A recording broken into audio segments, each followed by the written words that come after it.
So, what's the first slide? Do you agree with her? Is it big enough? No. Just kept so that if someone joins, they can. So, the vaccine situation in India is like an arranged marriage. First, you're not ready to take it, then, you don't like it, and then you don't get any. Kiran Mazumdar Shaw tweeted it yesterday. And it's do you agree? I know. That's there. Have you got vaccinated?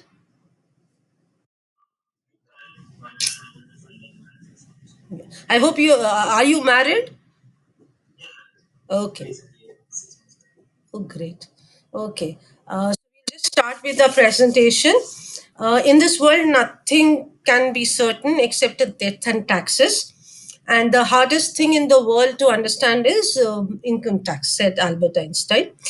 Just a disclaimer, we are not from financial background. I'm a software engineer by profession.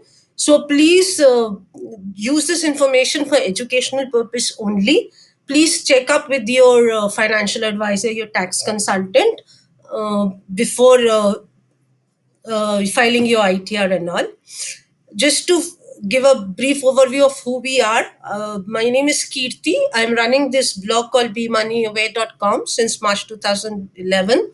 I have answered many questions on Quora. Last year only, I answered 1.67 million views they got and more upvotes.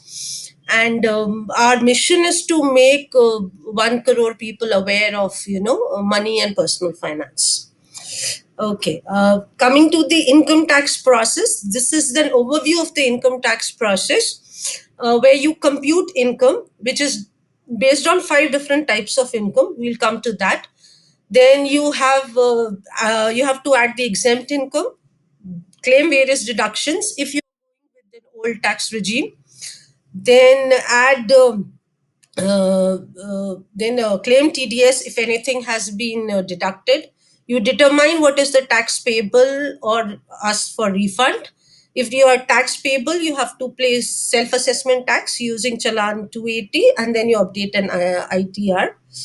Okay, and then you e-verify, and finally the ITR would be processed. So most of you would be aware of this process, right? Okay. Now, okay. So let's warm up. It will be an interactive workshop where I'll ask you questions and I expect you to reply. Okay. So, what is the current financial year that we are in? Vamsi, sorry? 21-22. So, it starts from 1st April 2021 and it will go till 31st March 2022. And we have to file ITR for which year? Um, yes, thanks. Yes, so you will file an ITR for the last year, which tentative date is typically 31st July 2021, and it would usually gets extended. Last year it was extended till 10th Jan because of COVID, and this year also we are expecting it will get extended. So just to start off with the basic, there's a financial year is from 1st April to 31st March. The income that you earn in 1 year gets assessed in the next year, and in all the income tax forms or income tax related stuff, you have to use the assessment year, except where few cases where you have to check where it is. Like if you take an ITR form, you will see that the assessment year is 2020, 2021. Right. Now we come to types of income. Are you aware of the various kinds of income? Mm, okay. Partially. Okay. So one is if you are having a salary, you have what is called as an income from salary. Right? Then if you are having your own house, then and you have taken a home loan, or you've given it on a rent, you have what is called as an income from house property. If you sell some asset, financial asset, which can be gold, mutual funds, stocks, property, they all come under, and you have some profit or loss from it, that is called as the income from capital gains. The fourth type of income is income from business or profession. Like if you're a blogger or a freelancer, or you're a doctor, uh, going to be a doctor, then you will have an income from business or profession, right? And an income which does not fall in the earlier four categories is the income from other sources, which typically includes the saving bank interest, the fixed interest from fixed deposits, family pension, dividends from stocks, mutual funds, etc. So let's see how well you understand this income. There's this person called Mark, and he is a salaried employee. He's below 60 years of age. His salary is 26 lakh 40,000. He lives in a rented house, but he has a own house in his hometown, which he has given on rent. He has taken a housing loan for which the interest in a financial year is rupees 1.75 lakhs. He has sold some gold jewelry and he has made some profit. He has an FD on which he earns 25,000 as interest. He has got dividend from stocks for which is 3,900, and he has two saving bank accounts. So he gets 12,000 as interest income from one and 2,000 as interest income from another. So what is the income from salary? So let's just see what kind of income he has. Does he has income from salary? How much?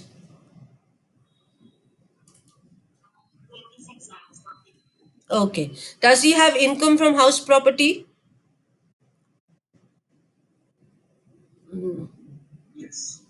Okay. Yes, he has an income from house property because A, he has taken a house loan. So that would come as a negative. The interest earned on that would be a negative income for him. And if he has given the house on rent, the rent earned comes up as also a part of the uh, income from house property. Does he have income from capital gains? Which part of this shows that he has income from capital gains? Correct. Sneha, correct, Vamsi. Then, does he have income from business or profession? Right. And does he have income from other sources? Yeah. What is that income, Vamsi? Sneha?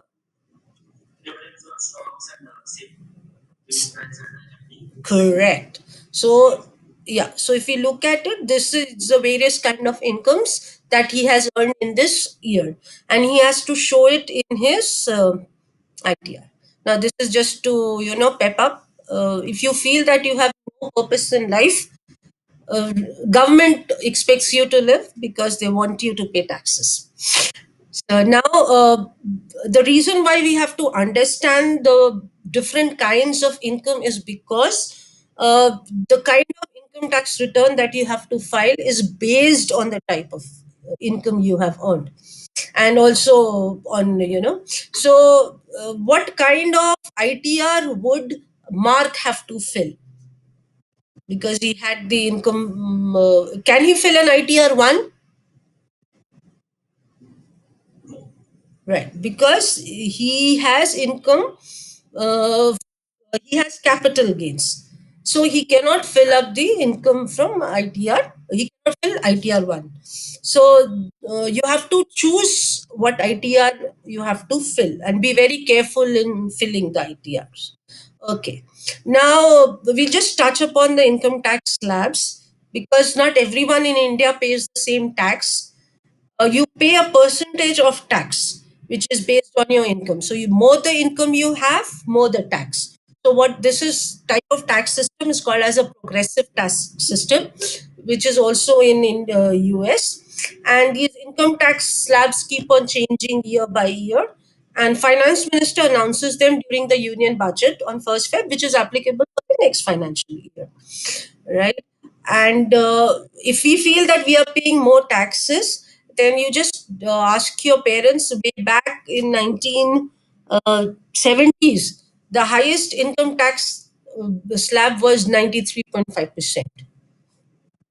Right? So we are okay. Okay. So the way this income tax slab works is based on how much total income you have, which is income from all your different kinds of income. They have divided into various slabs. Now, just to clarify, this is as based on the old tax regime, what you are seeing. Right now, from this financial year, you have an old as well as a new tax regime that you have to take a call on. Right. So, how that works is that person who is less than 60 years of age and has a total income less than 2.5 lakhs, then he does not have to pay any tax on it. So this limit is called as a basic exemption limit. And if there is he earns income between 2.5 to 5 lakhs, then he'll be paying 5% of tax on it. So 5% of tax, it's not that he has lost the exemption on 2.5 lakhs. Everyone in India gets an exemption on 2.5 lakhs. So how that 5% works is that 5% of the income after the exemption limit, which is within that slab. So since his income is someone's income is 5 lakhs, someone's income is 4 lakhs, then they will you will remove the exemption limit of 2.5 lakhs, and on the remaining you'll have to pay the 5%. Right? So let's see if there is a 20% tax slab on the income between 5 to 10 lakhs. Then what would be the tax if someone is earning 8 lakhs? What would be the tax on it? Um,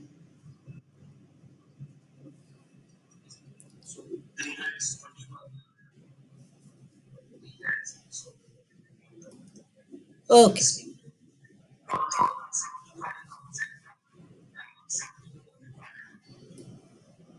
Okay, you're right.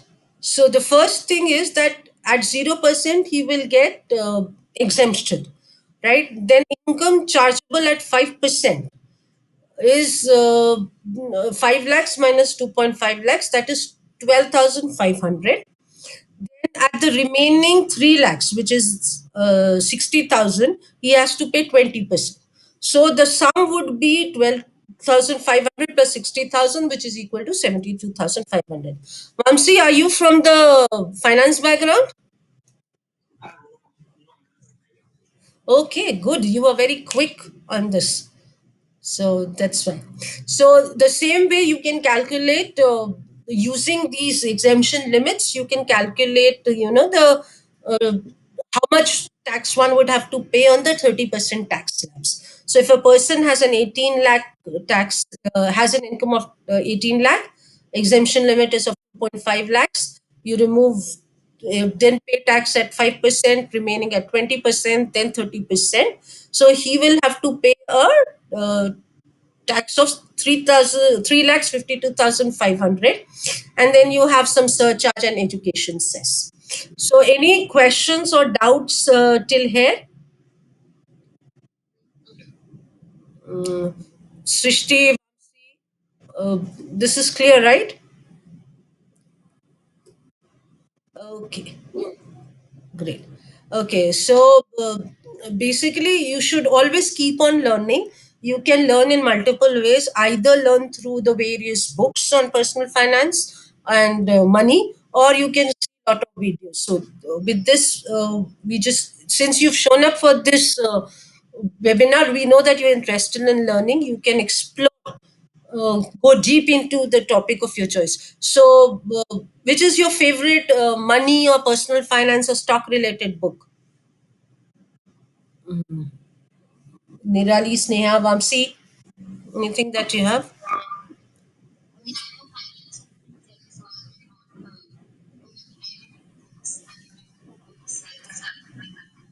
Okay.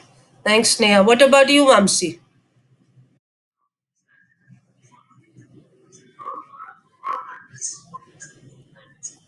Great. So, who's your favorite YouTuber?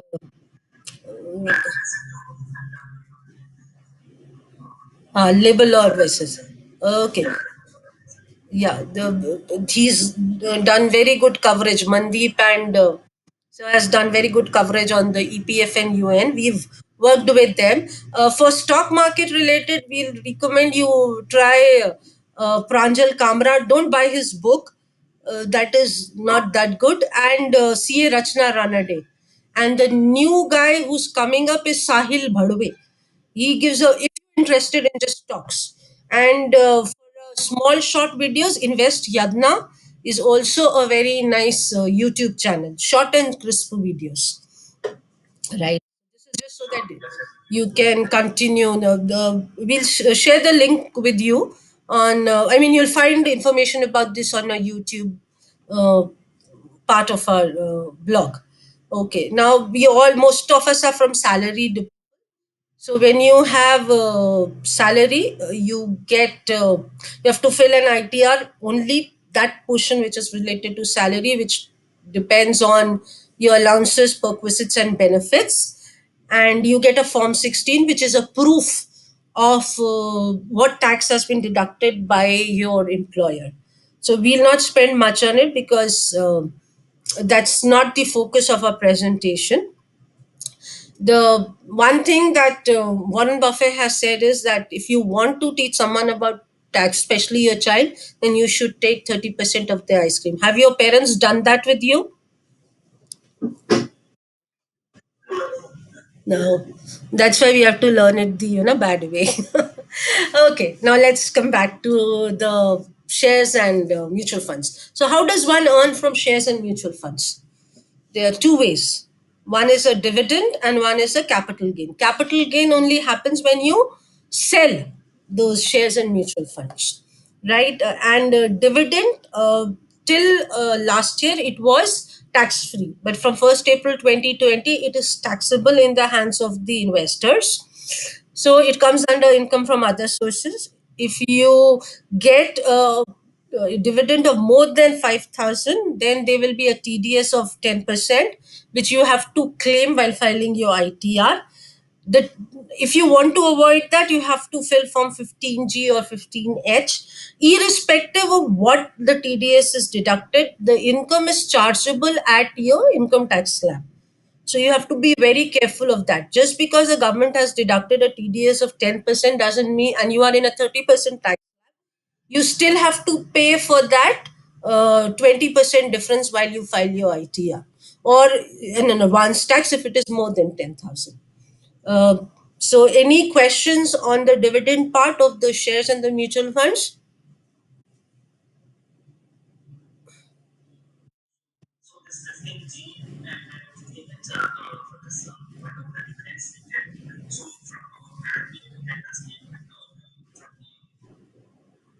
Uh, the company bank will have no bank will only get the dividend, right? So the company that is deducting the TDS, it will be they have your PAN number. It should be in your Form 26AS, and you should get that statement from the company, the Form 16 something. But we are looking in getting more information on it. We'll update you once we are clear of what kind of information the company is giving on the tax deducted or not. But that is, yeah. So for there is some stock which has given you more than 5,000 rupees of dividend last year, Vamsi?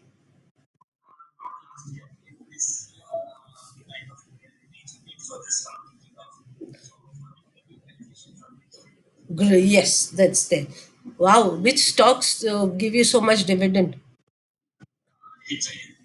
Okay,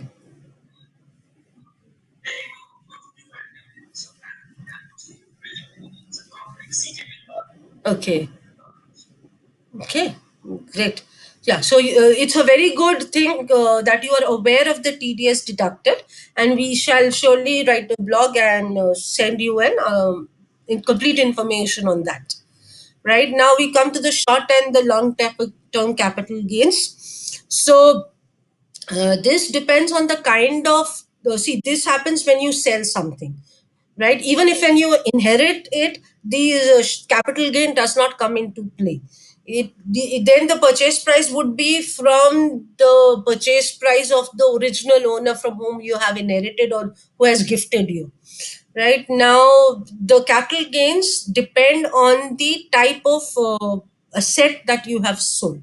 So if there's a stocks which is listed on the stock exchange or the equity mutual funds, then for a short term it would be, if you hold it for less than 12 months, then it would come under the short term capital gains and you will have to pay just 15% tax on it. While if you hold it for more than 12 months, then for till 1 lakh, you don't have to pay any tax. More than 1 lakh, you will have to pay 10% tax. Right? We'll go through the examples there.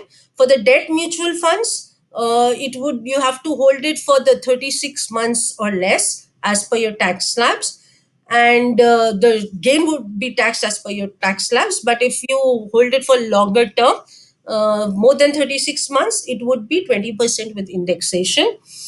And if you have unlisted equity shares, right? For example, if you're working in an IT company which is not listed in India, it would come under the unlisted category.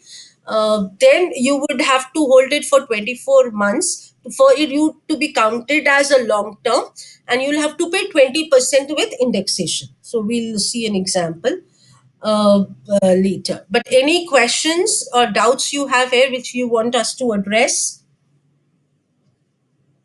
Mm. We can.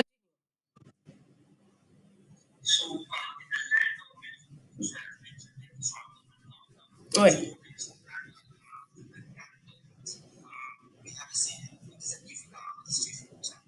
Right.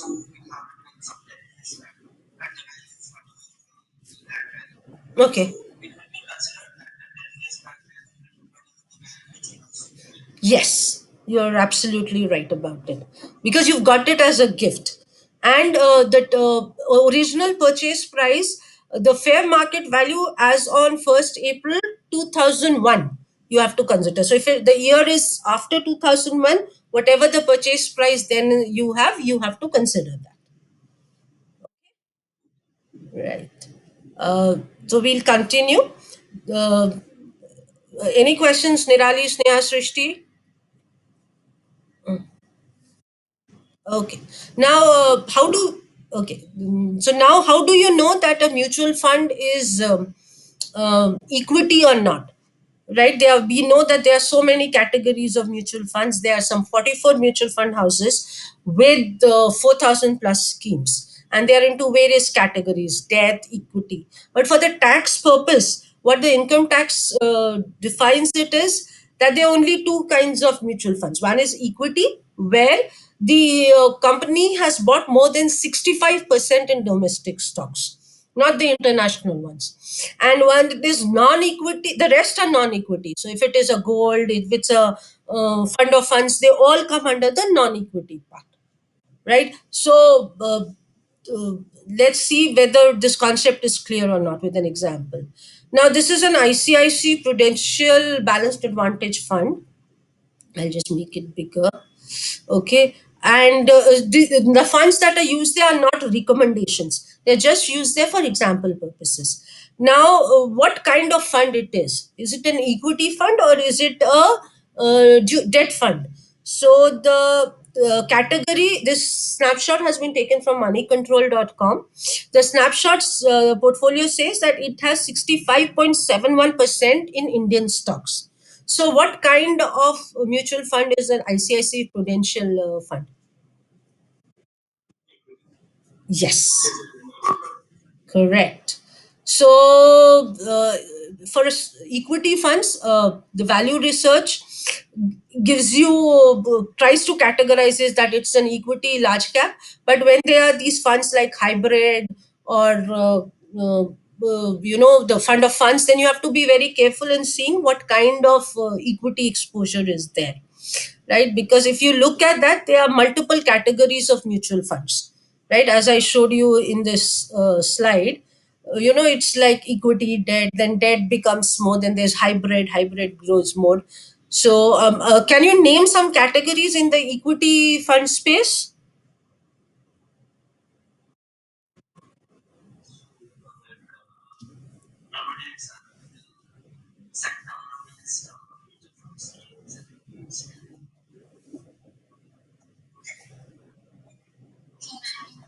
Yeah, sector and thematic is there, but the categories in the equity funds are large cap. Cap stands for capitalization, which is nothing more than nothing. It's nothing but the market price, the share price into the number of open shares in the market. So that's why the market caps keep on fluctuating, because the share price keeps on fluctuating, and based on all the companies which are listed on the exchange, the NSE and the BSE, they calculate the market caps of all the companies there, and the first 100 companies are classified as the large cap companies, 101 to 250 are classified as the mid cap companies, and 251 and above are called as the small cap companies, right? So that is how the cap or the capitalization work. Can you name the three companies which are in the which has the biggest market capitalization in India?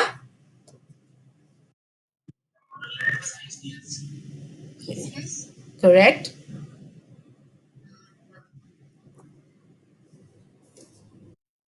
And then, no, no. Reliance is the topmost. TCS is correct, right? Wait. And the third one, Infosys is going to lose its thing. The HDFC Bank is the third one. This is value of 14th of March. But if you look at the BSC, the top companies here are these three, right? And okay, so uh, basically, I hope you got the idea of what the capitalization stood for, right? So Reliance, TCS, and the third is the HDFC Bank. Infosys is fourth, and HUL, if it continues doing well, might overtake Infosys. But usually there's a tie-up between, sometimes TCS is first, sometimes Reliance is first. So they keep on swapping. Okay. So coming back to our presentation, so there are various categories of mutual funds. It's like, when you say I like a game of cricket, then okay, it's cricket, right? Or cooking. Let's go for cooking. I like to eat food, but then you go into what kind of food. The food is like Indian, Chinese, continental, and you'd say Indian. Then what kind of Indian food is it? Gujarati? Is it Tamilian? And as you go deep into it, you realize more and more till you come to a stage where you say, okay, there are spices, and in spices, you've reached a level of, say, the chili. Then you realize even chili has so many varieties, right? There's a tikha lal mirch, there's a Kashmiri lal mirch, or there are different chilies from different areas. The Guntur chili is the most hot or the popular ones there. So the same things is happens in our mutual funds category. It seems as a big umbrella of mutual funds, but as you go deeper and deeper, the more refinement comes in.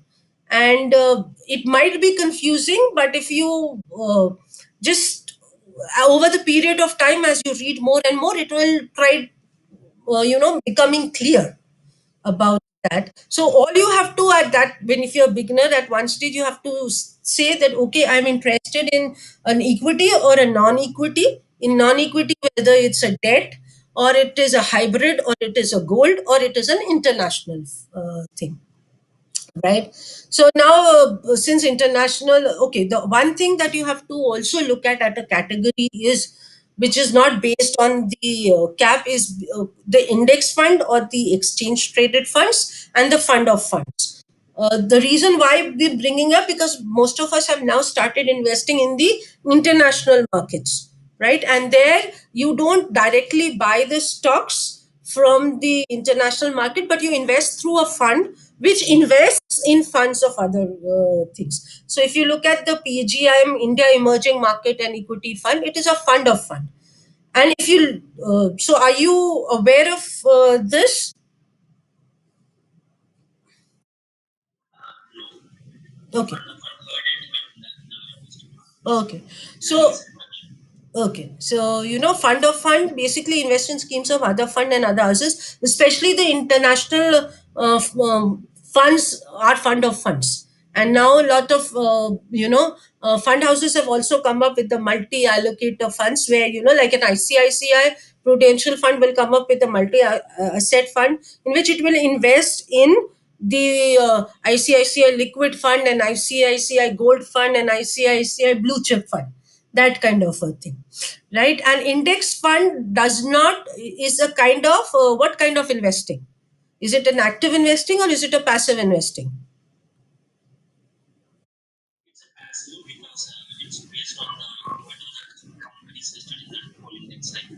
Correct. Correct. So there's an index which is made by the experts, and in that, the fund manager doesn't has to think which stocks or he has to pick. He just picks up based on the index, and you do it. And again, the index fund, you have index fund for equity as well as for the debt. So based on which index it is following, the taxation would be on that. Okay. Now, the income from capital gains, right? You have to fill a schedule called as a CG, or the capital gain schedule in the ITR. And this is an example. What I'm showing you is for the debt fund. No, see, in the final sheet, it would come as the capital gain as a short term or or as a long term, and based on the various tables in the capital gain schedule, you will see the different tables are based on the different categories, whether it's a debt mutual fund or whether it is an stocks. And what government is planning is from next year, all these capital gains from my mutual funds and the stocks, they would come up in the form 26AS, so it would be pre-filled. The reason being, a lot of people don't report that and government wants to catch them. And in terms of capital gain exemptions, mostly you have it for the property part. If you sell, then if you invest in some other options which government has given, then you can avoid the long term capital gain tax, but they come under the section 54. So now let's come to the short term capital gain tax calculation. But any questions till now that you have? Okay. The basic calculation is what we had learned in fifth class maths or even earlier. It is the final sale price minus the cost price, the gain or the profit. That is it. So let's take an example. Tarak had bought a debt mutual fund for 2.5 lakhs in April 2018, and he sold it for 2 lakh 59,000 in December 2019. So what kind of what kind of gain he has? How would you know that?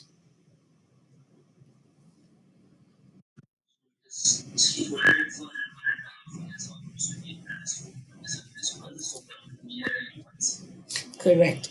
And for the debt mutual funds, uh, it's we've written it's a debt mutual. Yes, you're absolutely right, Vamsi, there. That he, where is it? So he has bought it for 2.5 lakhs. He sold it for 259,607. So he has a profit of 9607, which he has to show it in the ITR, and he would be taxed as per his income tax slabs. Okay. In on capital gain, there's no TDS deducted, right? And the long term capital gain, how does it differ from the short term capital gain? There's only one difference. The difference is in the cost price, whether it is the base price that you take or you take it as the indexed price. Right now, what is indexation? Can any of you explain me that?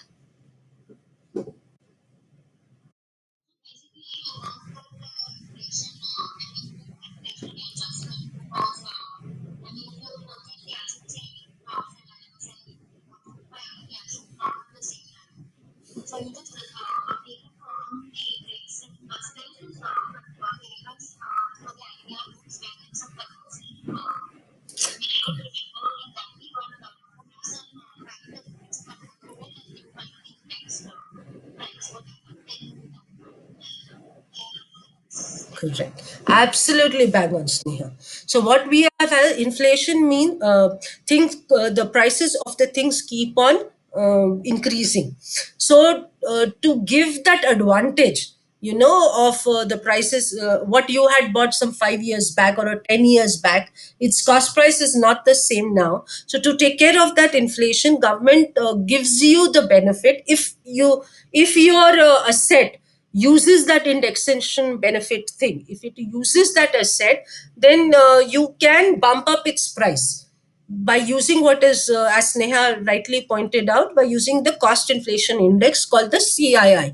So they release a table of this form where one thing you have to be very careful in using CII is that it is based on the financial year and not on the assessment year, right? The rest of the things, your ITR, everything would be on the assessment year, but the CI is on the financial year, right? So it comes up with these numbers. So, example, for financial year 2003 2004, the cost inflation index was 109, while for 2021 the inflation is 301. So what they have said is that they have a base figure which they keep on revising. So in 2001 2002, if something was 100, in 2020 21, that thing is now worth 301 rupees. So if you want to find the new purchase price, it is nothing more than the original price, but as CI of the sale year upon CI of the purchase year, right? Only then will your price be bumped up. Okay, now let's just go through this concept of the CII. There's I bought some capital set in February 2004 for 10 lakhs, and I sold it in December 2002. So what is the CI that I will use? Is the table cleared? I'll make the table bigger. What is the CII that I have to use since I bought it in February 2004?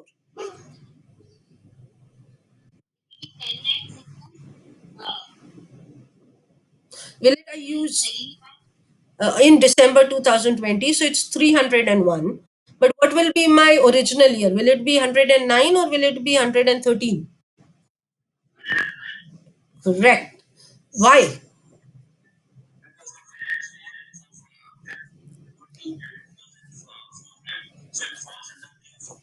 Correct. Absolutely correct.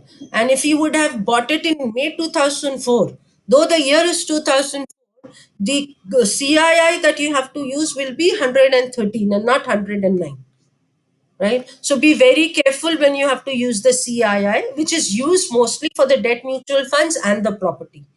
Right? And if you have the international unlisted stocks, unlisted means not listed on the Indian Stock Exchange.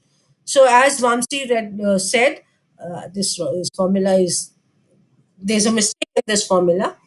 uh, it's 301 divided by 109. Only then the price would be more. And in the second case, it would be 301 divided by 130. Are you finding this workshop useful? Do we continue with this pattern or you want? Okay. Thanks for giving your. So we'll continue with this pattern the way we are doing it right now. Okay, so now let's again do the calculation for a long for capital gains. So Shyam has purchased a debt mutual fund in April 2016 at 2 lakhs, and he sold it in financial year 2021 at 7 lakhs. So what type of asset does he have? Hmm.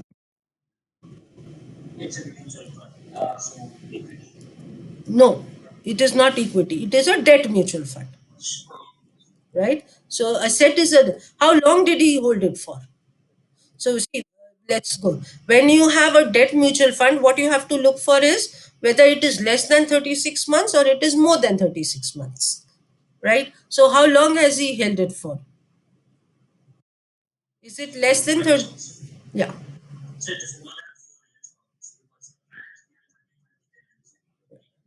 Right. So you just have to see based on the category how many years you need to calculate it as a long term. It's a short term or a long term. Since it is more than 36 months, for him it would be a long term capital gain. Since it is a long term capital gain, will the indexation apply? Yes. So indexation means you will have to use the uh, CII, but you'll have to use the cost inflation index. So cost inflation index you have to calculate. They've given that the cost inflation index is 264 of the purchase year, and for the selling year is 301. So now the new purchase price you get, right? And gain is nothing again, the selling price minus the indexed cost. So which in his case is 4 lakhs minus 2 lakh 28. So he has earned a profit of 1.71 lakhs, and he has to pay tax on this profit 1.71. So he will have to pay a long term capital gain of 34,000, around 34,400. So, is this calculation clear of how we have to approach the calculation of the capital gains? Right. So, we also have a calculator on our blog where you can use it to find based on what kind of asset it is, what kind of gains it gives. But all these statements, in case of a mutual fund, where can I get that information from? If I have to find, the purchase price, the index purchase price, the sale price, how do I get that information when I sell a mutual fund? Mm. Sneha, Vamsi, Nirali, Srishti. Okay,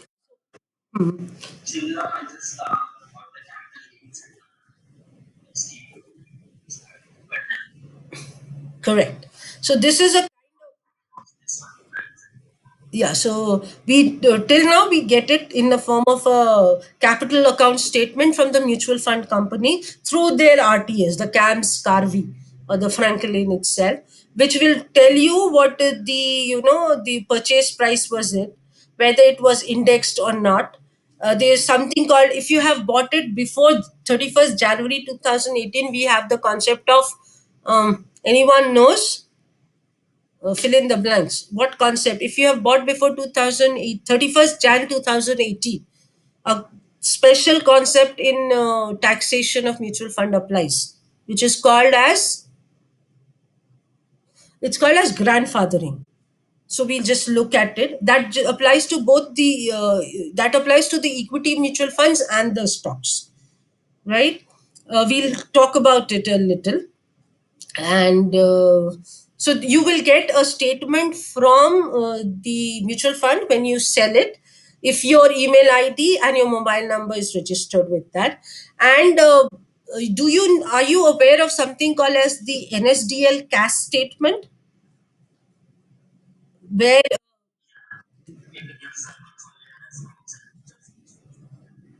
correct.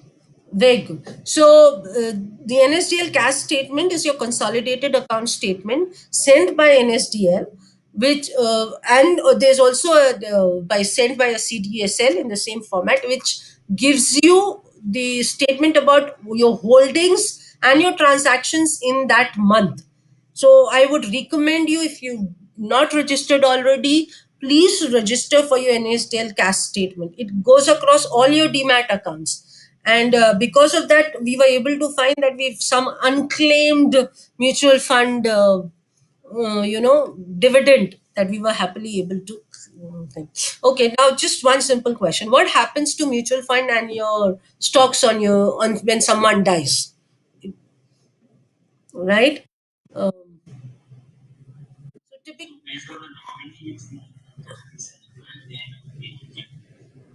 okay, now what is the role of a nominee?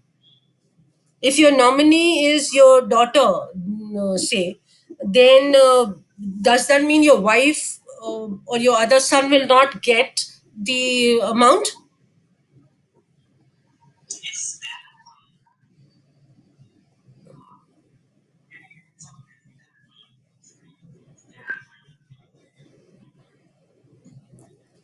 Okay.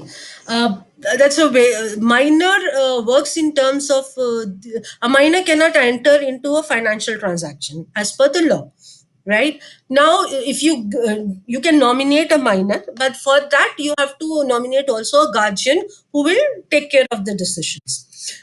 One thing that we have to realize when we enter into any financial transaction, whether it's a mutual fund or a stock, whether we want to go it individual or we have to do it jointly. The joint is, both of you, like husband and wife. Typically, my father-in-law recommended that you have a joint account where it is in an either or survivor form, which even holds for a bank account, right? So if one primary, if the primary holder dies, then the secondary one can use it, right? If both die, then it goes to the nominee. Now, the role of the nominee is just nominee is just a trustee, right? It is his role is just to take the money from the financial institution, hold it with him, and distribute it to its legal head of a person, right? The legal heir is the rightful owner of the asset. So if I nominate my daughter in my mutual fund statement, then the mutual fund company will say, assuming my daughter is a major, the mutual fund company will say, okay, I will give it to my daughter, and then my daughter will have to distribute it to the legal heirs. The legal heirs would be based on whether I've made a will or not. If I have not made a will, then it would be based on the religion. The inheritance rights in India are based on a religion. Okay, so basically, just to summary up, we are a little digressing, but this is a very important point because of the unfortunate deaths that we have seen in the recent past. Right? If you have the joint owners, the living owner gets the mutual funds or the stocks. If both die, then it is passed on to the nominee. The paperwork is minimal. You just submit a notarized death certificate and a transmission certificate. But if you don't have a not, if you don't even have a nominee, then you have to give lot of documents and you have to do lot of running around. So you have to get all the legal heirs together. You have to do, get a probate of will. You have to get a succession certificate. If there's a will, you might have to go get a probate of will. So what we've done is we've covered this in our article and our books, but just to give an overview and a YouTube video also we have. So if you love your what happens if you love your family, or what happens when a person dies, you have to get a death certificate. You have to check whether there's will or no will, find all the financial assets, check the nominee in that, check the inheritance rights. Then even for a thing like a mobile number which is in the name of a person, you have to take a call whether you want to keep it or let it lapse, because a company will keep a mobile number for you only for 90 days. After that, it can give it to the other person.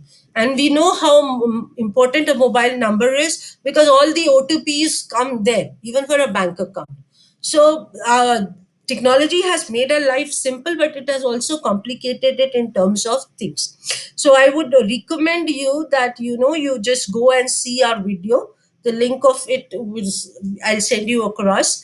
And we've also covered all this in our book, which we call as A to Z of paperwork after death, right? So this is just to do that. Investing is an important part, but what is also important is to make sure that your loved ones get your asset the way you wanted it. Now let's come back to our topic. We've just covered the tax on mutual funds. We'll cover the tax on share past. Okay, now when you say shares, the taxation depends on whether you are an investor or whether you are a trader, right? What is a difference between an investor and a trader? Sneha, Nirali, Vamsi.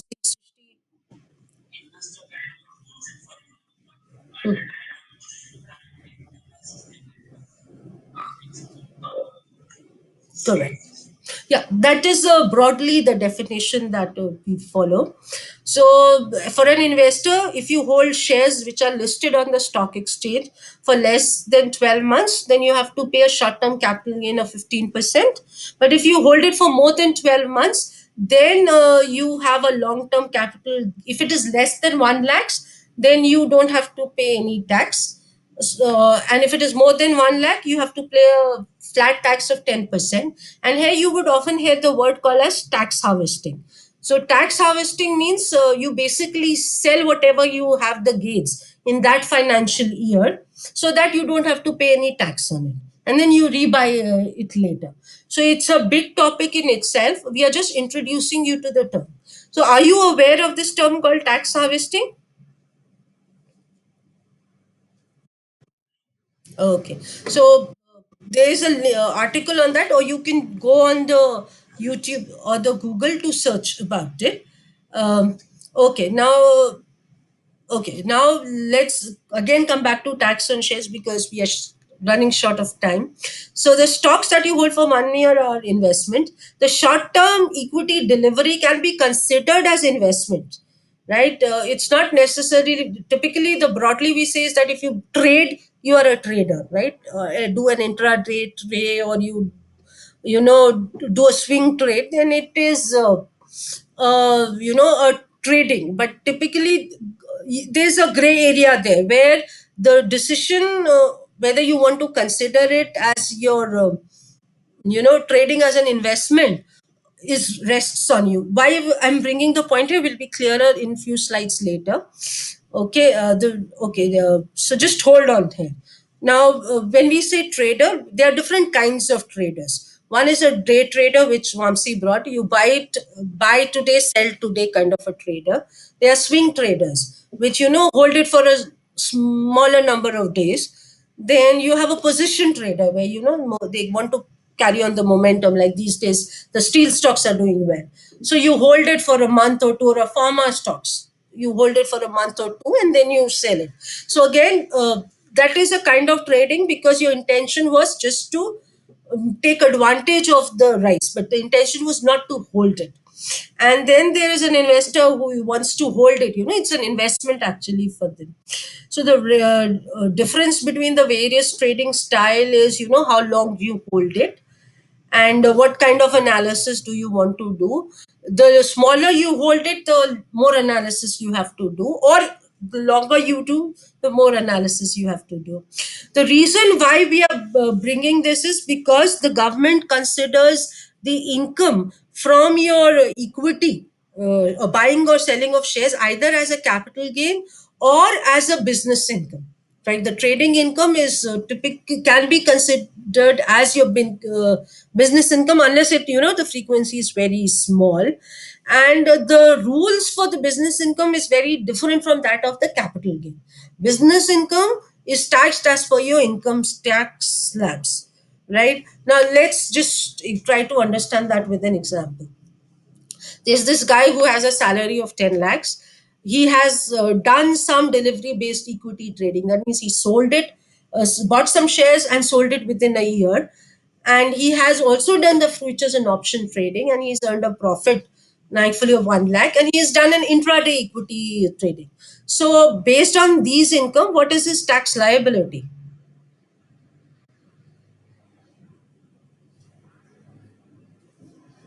Right? So in this, if you look at that, the profits from the FNO trading and the intraday trading becomes his income from business, and his total income becomes the salary and the business income. So this is will be taxed as per the tax slab. But he also has a short term capital gain. Now this is not taxed as per the tax slabs, right? It is taxed as per the short-term capital gain tax, which is 15%. So though he has earned a short-term capital gain of 1 lakh, he just has to pay a tax of 15,000. And so the total tax is just 2 lakhs that he has get. So what I want to bring is, there's a business income and there is a this capital gain.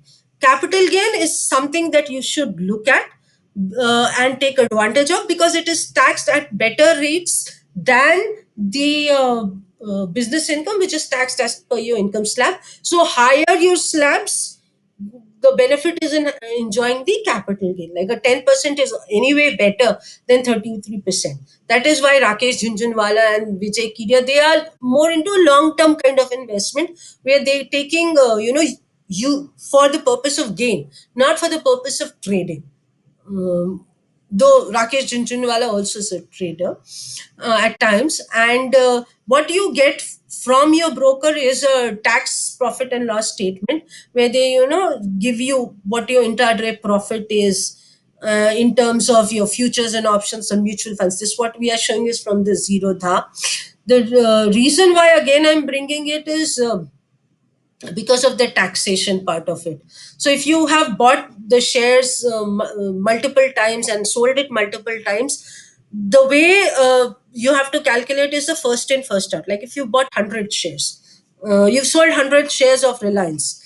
So but you didn't buy it in one go. You bought sometime, some in 2010, some in 2015, right? You bought, say, 75 shares in 2015, and you bought some 100 shares in 2020, right? So the price, the share that you calculated will be which one you bought first. So they would be considered for which one would be sold later, right? You pay securities transaction tax, which is not cannot claim as a expense. Now if you have, the capital gain, any income which is on which you are not paying tax, you have to pay an advance tax on it, right? And that advance tax dates are these. If you don't pay the advance tax dates, then you have to pay a penalty of 1% of simple interest. So suppose you have made a capital gain, in April 2021 you sold some shares on which you had a capital gain of more than 10,000. Then you have to say, okay, on this there has been no TDS deducted, so I have to pay the advance tax, and of at percentage rate by 15th of June, September, December, or by March, right? And the business income that you get from the shares, it can be a presumptive business income or it can be a normal business income. The presumptive means you say ki I will not claim any expense for it, and a certain percentage of it only I will consider it as my income and pay tax on it.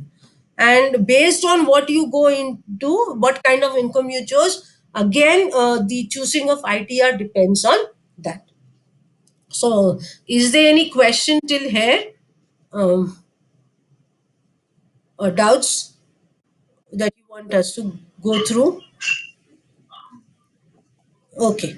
So, in case of a presumptive income, your profit from intraday trading is declared at 6%. In case of normal income, you have to check whether you have to get it audited or not. Then there is a question of carrying your losses, right? Who can perform the tax audit? It would be like a professional, chartered accountant, and they will have to do that profit and loss statement. But again, it is based on some conditions where you have, a threshold limit of 5 crores. Hopefully, we are all below that. So this is just for your information purpose, that if your turnover gets into a big amount, you have to look at more regulation compliances. Okay, you can carry over your losses. So we'll not go much on that, but we'll just focus a few minutes on grandfathering, and I will take 10 more minutes. Is that okay? Yeah. Yeah.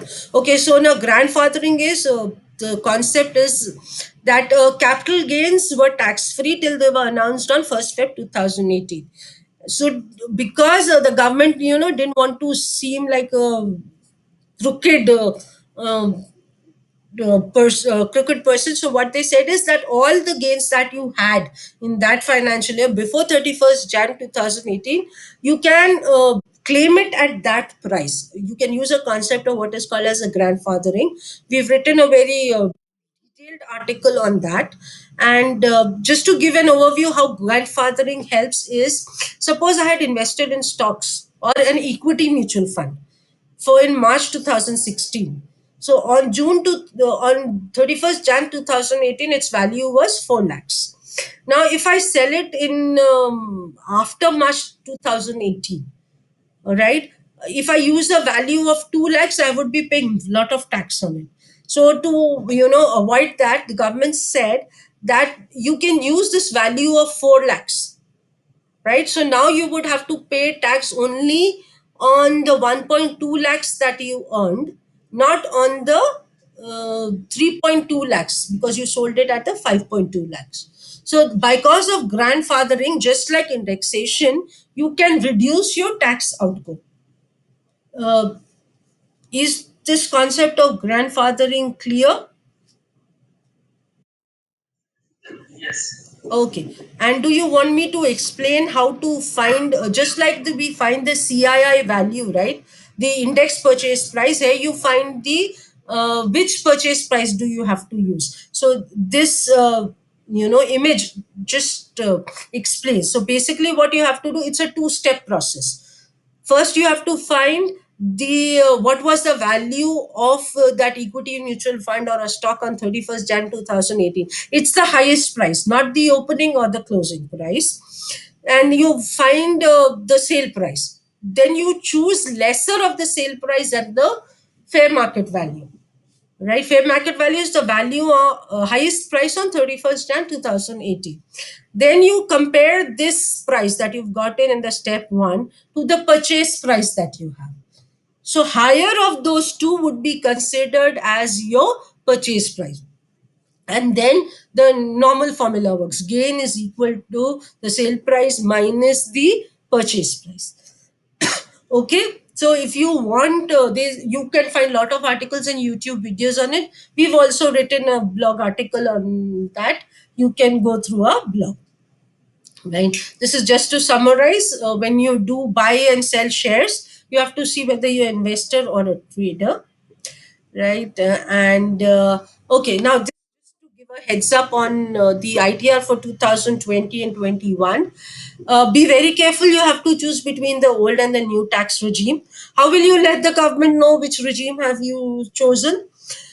If it is your regular salary income or income from capital gains, then you just have to show it in your ITR. There's a box which has been added which says, okay, I'm going with the old tax regime or the new tax regime. But if you have a business income, right, then you can only choose between the old and the new tax regime in your once, well, twice, once, uh, only once. And then you have to tell that by filing this form that has come up called 101E. Okay. The other thing you have to be very careful when you have to file your ITR for this year is that the offline utility, that Excel and Java, are no longer available. They have been discontinued. What government has come up is a very good utility which is based on, Vamsi must be knowing about the JSON, the JavaScript notations. It has been introduced. It is more like a software tool itself, which guides you through itself. Right. So, if you look on the right hand side, it will ask you various questions and give you very help in filing your ITR.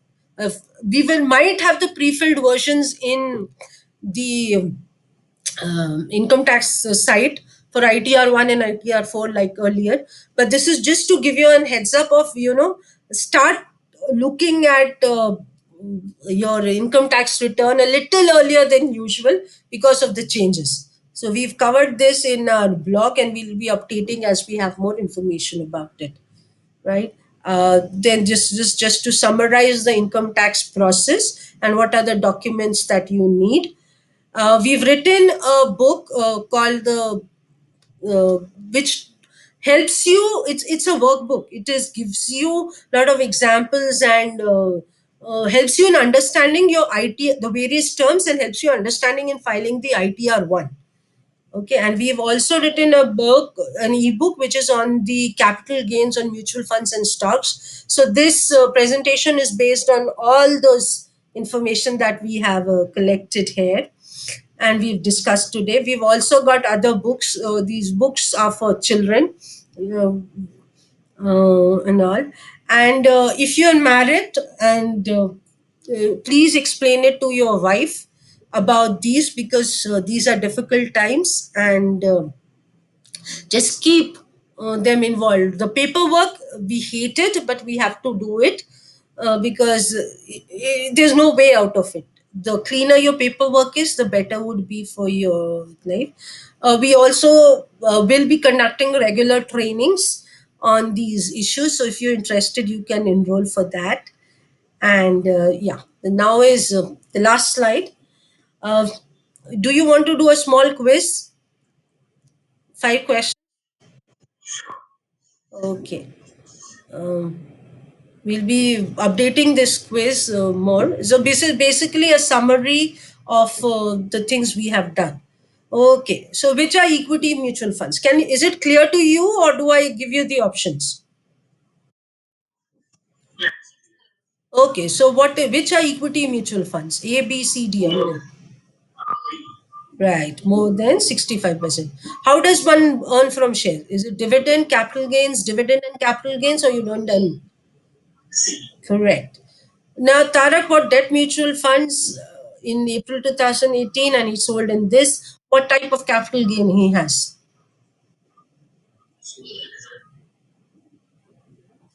Yes, Vamsi. Okay. Bought a gold mutual fund in Feb 2020. Two, for which CI of which year does he have to use? Correct. Because of the Feb. Again, this is just for the CI. He bought the property in FY 2005-6 when CI is 117, and he sold it in 2019-20 when CI is 281. So, what will be the formula to find the new indexed sale price?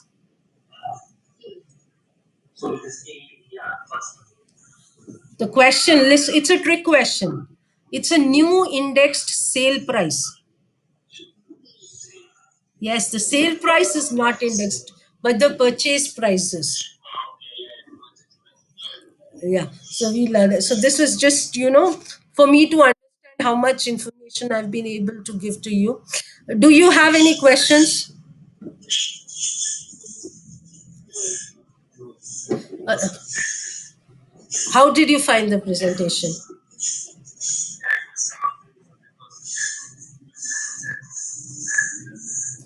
Okay. Okay, so you can join us on Twitter. We are coming up with the, Telegram channel which you can join. So we in on a Twitter we have some 4,710 followers. We are not regular on Instagram, but one thing I wanted to ask you guys is, what do you like social media platforms for getting the financial information? Okay, so which platform would you visit more to get the information about finances, personal finance with its?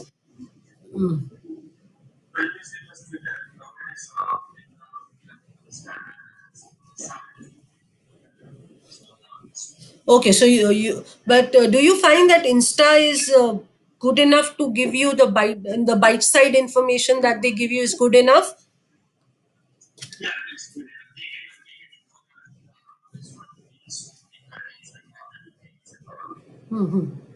Okay, there are some very good Insta channel for money which uses reels. I'll share some names with you. They have it in a nice format, which my daughter liked, right? And would you be kind enough to share the feedback on any social media site with us, or you can email us? Okay, and we can use that as a testimonial. Great. So that brings us to the end. I hope it was your time well spent. And would what kind of more trainings would you, such sessions would you like to have? Which topics on?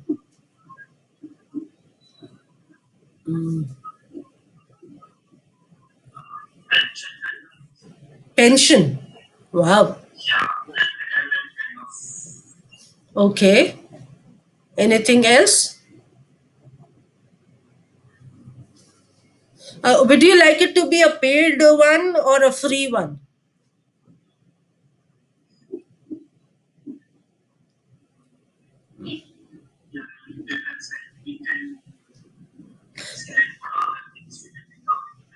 Okay. Okay. Fine. So thanks. I'll not keep you away from your Sunday much. Really appreciate you joining. It was wonderful having you here. You were all were very interactive. We had a great time. And please, if you've not done your nominations, please do that. If you've not written a will, no matter how young you are, just write it on a sheet of paper and get signatures from others than beneficiaries. That's good enough. Please keep your paperwork and stay safe, stay healthy. We have to ride this second wave and get vaccinated as soon as possible. Take care. Bye. Yeah.